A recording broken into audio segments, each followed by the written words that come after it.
Com um artigo constituído por 4 parágrafos intitulado O Começo do Mundo a partir do ponto de visão da teoria quântica, em 9 de maio de 1931, na página 706 da revista Nature, o padre belga Georges-Édouard Lemaitre defendeu a sua ideia, que ficaria depois conhecida como a teoria do Big Bang. No primeiro parágrafo, ele se dirige ao seu professor, Sir Arthur Eddington. Sir Arthur Eddington afirma que, filosoficamente, a noção de um início da atual ordem da natureza lhe é repugnante.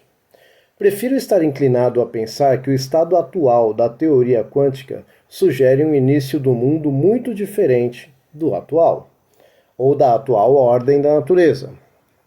Os princípios termodinâmicos, do ponto de vista da teoria quântica, podem ser enunciados da seguinte forma: 1. A energia de quantidade total constante é distribuída em quanta discretos. 2. O número de quanta distintos está sempre aumentando. Se voltarmos no tempo, encontraremos cada vez menos quanta, até encontrarmos toda a energia do universo compactada em poucos ou mesmo em um único quantum. Ora, os processos atômicos, as noções de espaço e tempo, não passam de noções estatísticas.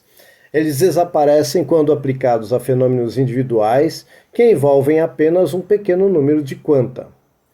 Se o mundo tivesse começado com um único quantum, as noções de espaço e tempo não teriam qualquer significado no início.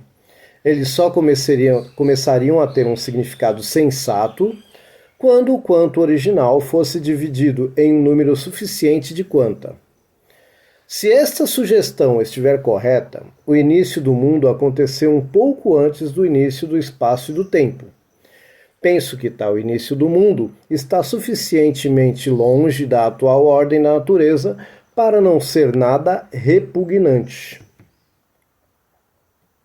Pode ser difícil acompanhar a ideia detalhadamente, pois ainda não somos capazes de contar os pacotes quânticos em todos os casos.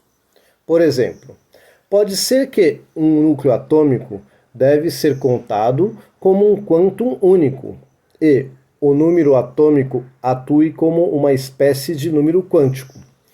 Se o futuro desenvolvimento da teoria quântica for nessa direção, poderíamos conceber o início do universo na forma de um átomo único, cujo peso atômico é a massa total do universo. Esse átomo altamente instável se dividiria em átomos cada vez menores por uma espécie de processo superradioativo. Alguns vestígios desse processo poderiam, de acordo com a ideia de Sir James Jeans, promover o calor das estrelas até que os nossos átomos de baixo número atômico permitissem que a vida fosse possível.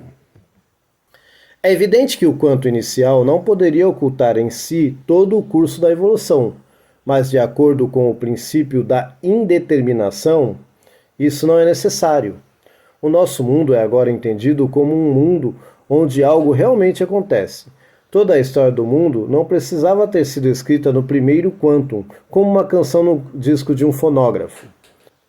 Toda a questão do mundo deve ter estado presente no início, mas a história que tem para contar pode ser escrita passo a passo.